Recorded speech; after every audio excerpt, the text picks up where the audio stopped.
I won Cedric Tours and Travel ma intie Kisumu County. To wuoth mara Cedric Tours and Travel nachake kaka rawera to nikech en tich mayot donje kaponi in gi driving license. To bende en tich mayot nikech omiyo vijende experience in terms of tourism. Twaromo kendo gi ji mopogore opogore ma bende miyowa experience ma wanyalo konyogo nyithiwa machien. Cedric Tours and Travel en offer miyo ji geche mag kahaya, kendo offer miyo ji services mag taxi, kendo offer book ne ji ndege ma ginyalo wuothogo, ginyalo dhigo Nairobi, Mombasa kata mana pinje maoko. Destination man go popular so far is in Kisumu County, Nairobi, Mombasa, to gi Eldoret. Business is one of the most profitable nikech ineno ka without movement to kwa par ka wanyalo bedo gi circulation. Ushuru wachulo mang'eny mar serikal nikech kata airport kidonjo tichulo pesa. Wan kata sama wanan wachulo gechegi wachulo ushuru. Sama bende ng'ado licenses wachulo ushuru. So kata fuel sama wanyiewo wachulo ushuru.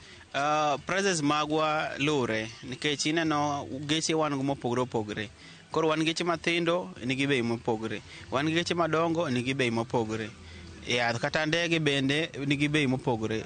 So far Tours and Travel awacho ni social media osekonyo kabisa. Kata 9 years mosebede ni through social media nikech ineno ka nitie client ma oko, nitie client ma ni kunde mopogore opogore, but kaponi ok onya yudi social media to kendo bedo tich matek kata en kuome mondo yud services monyalo move go from point A to B.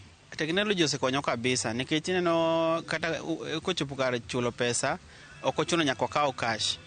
Technology keto ma pesa client kochulo to the account direct. Challenges more face so far en sama most of the tourism odok piny to ineno ka koro ng'enywa yudo tich matek nikech samoro ikaw gari mar loan. So ineno ka sama tourism sector odok piny kaka dhaw manyicha obedo Ukraine ni nyicha affect wa kabisa nikech ng'eni client ma oko bende nemiwa wala kabisa. Kata pesa manyicha wayudo from other clients ma ntiere within Kenya ka bende nwayudo mana through this tourism. Aparo ni changes mwako ket nyabedo sustainable en ni ka serikal nyakonyowa wabed gi upgrade platform marwa ma tourism nyalo yudo tich mayot through website and also pricing mar airport bende kaber odwok piny nikech ineno ka Tours and Travel ema chulo ushuru e airport ahinya. Koro ka onyalo dwokno ushuru no piny, aparo ni wadhi bedo gi a solution ma dhi konyowa as a tourism sector.